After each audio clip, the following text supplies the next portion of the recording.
you for joining me. This is Ivan Illan, the founder and chief investment officer at Aligne Wealth Advisors Investment Management, also known as AWAIM. This is the April update, and certainly there's been no shortage of news and volatility and fear and all kinds of ideas that people have about what's going to happen next. So I'm going to contribute my 2 cents into the fray. Obviously, our clients benefit from our perspective and our active portfolio management. And so, this highlighting of some of our research and things that we're seeing is meant to be educational, give you some perspective, and maybe allay your fears a little bit that it's really not all that complicated. It may be complex in terms of the issues that are going on in the world, but it can be understood, especially if you have a disciplined approach to evaluating data and various financial metrics. So with that, let's kick it off with this first slide. And basically, it's an interesting view on what's been happening with consumer confidence in the U.S. The important point to make here is that the top 10% of income earners, and this is not shown on the slide, but something that we've seen in our other research, the top 10% of income earners are actually driving a huge portion of domestic U.S. consumption. And so the fact that that is the backdrop, that makes this all the more interesting because consumer confidence is dropping. So a larger portion of that top 10% of income earners are now beginning to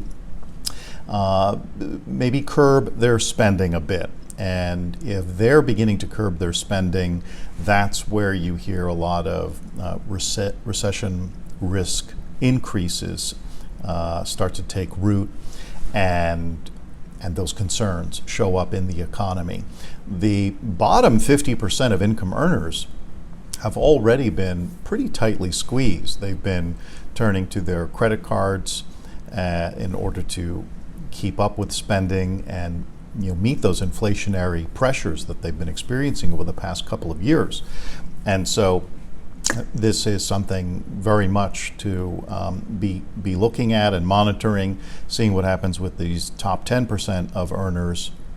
And I think this chart shows that there is a wider spread demise of the consumer underway. And of course, this just puts pressure on businesses, which of course puts pressure then on employment and maintaining employees. Certainly it will impact payrolls and new hires.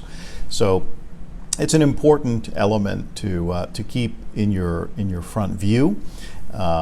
And we expect that it will be quite weak during this period of the economic cycle where there's a lot of uncertainty. And our price is going to be heading back up. Well, there's already concern that we're hearing about inflationary pressure yet again because of the tariffs. So let's talk about tariffs for a minute. Here's a slide that shows something that I think most people would be pretty surprised. And over the weekend, we saw that electronic devices were going to be exempt for the time being from the Trump tariffs. And that includes things like smartphones and computers.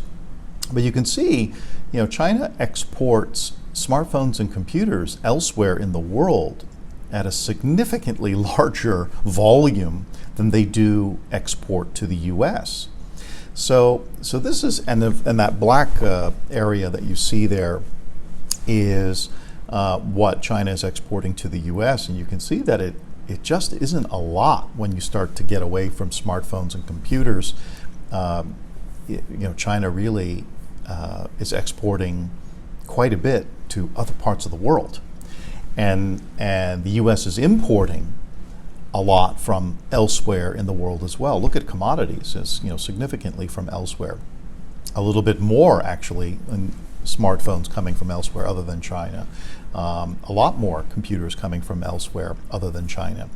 So I think the point of this chart, which Bloomberg did a really great job in in collecting this data from the International Trade Center. It is surprising that, in fact, China and the U.S. economy are not as intertwined as I think many people believe and have thought. And that's an important thing to keep in mind, because the news obviously is going to want our attention and keep us tuned in, but it also has a way of creating unnecessary worry and concern.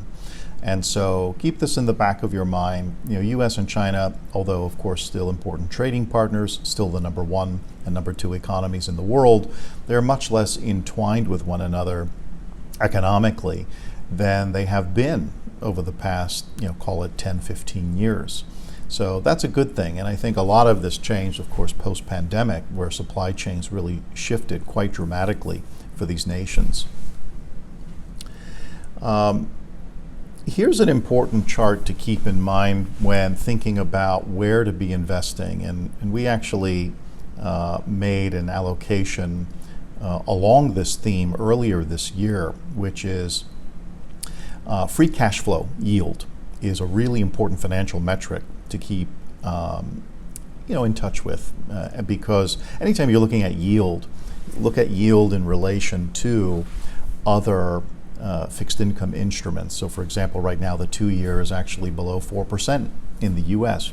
U.S. government bonds below, at the 2-year U.S. government bond is below 4%. We haven't seen that in quite some time. So when comparing yields, you can see that the S&P 500 yield from a free cash flow basis has just been on a quite a decline, for some time. And so this is obviously creating some interesting pressure, I would say, in stocks, as these yields have fallen below the 3% level. And at the same time creates opportunity, because it means stock selection becomes much more interesting. And you can actually find stocks in the U.S. stock market that are above that 5 or even 6% threshold of free cash flow yield. Those become very attractive companies to be looking at. And free cash flow is so important because it shows the amount of cash that's being generated from operations.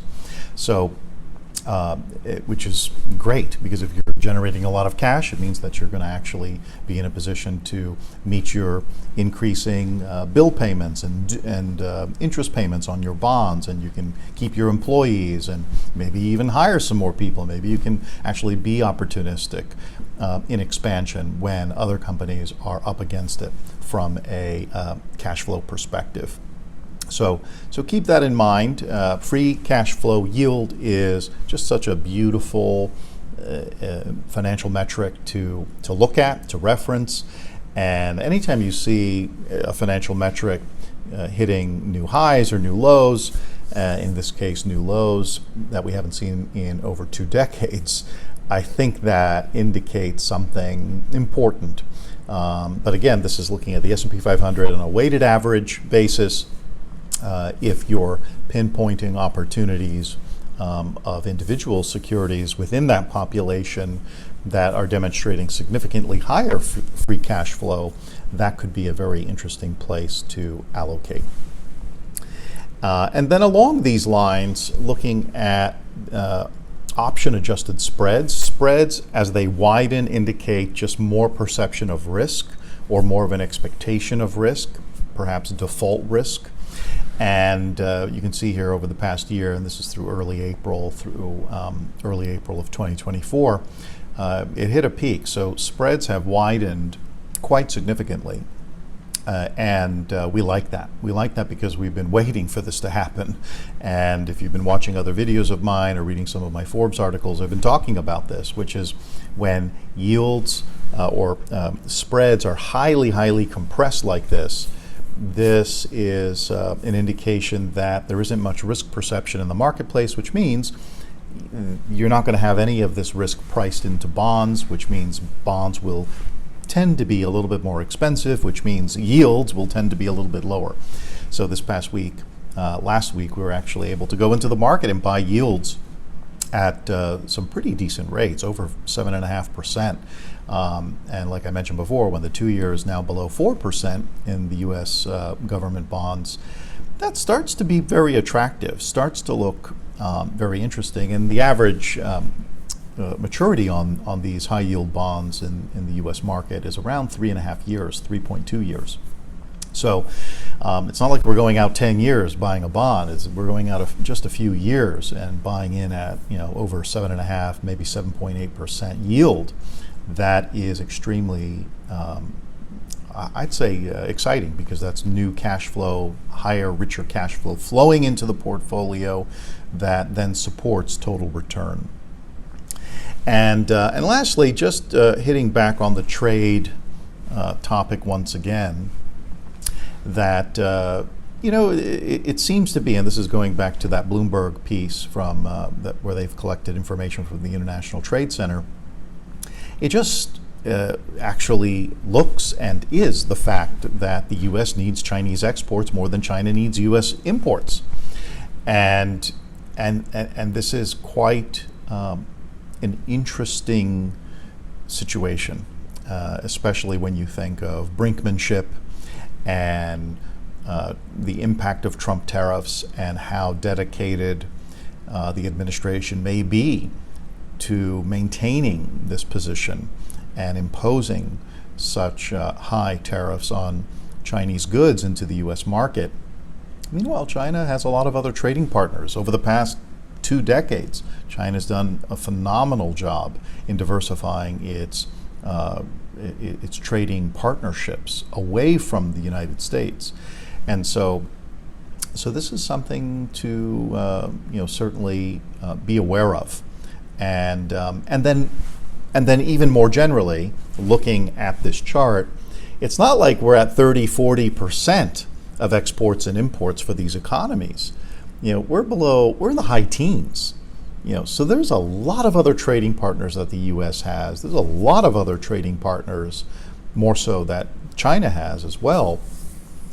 And this is very, I would say, good for both economies. Both economies are a bit disentangled. They're not as dependent on one another as maybe they once had been over the past 10, 15 years.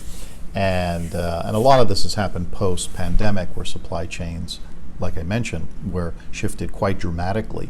So don't get caught up in the news. Don't get so worried and anxious-ridden when you hear about trade wars, because certainly these 2 largest economies in the world are less dependent on one another than you may be otherwise led to believe. And with that, thank you so much for joining me this month in our April update. And if you have any questions at all, don't hesitate to reach out to us through the link in the video description, and we'll be happy to continue this discussion at your convenience. Take care. See you again next month.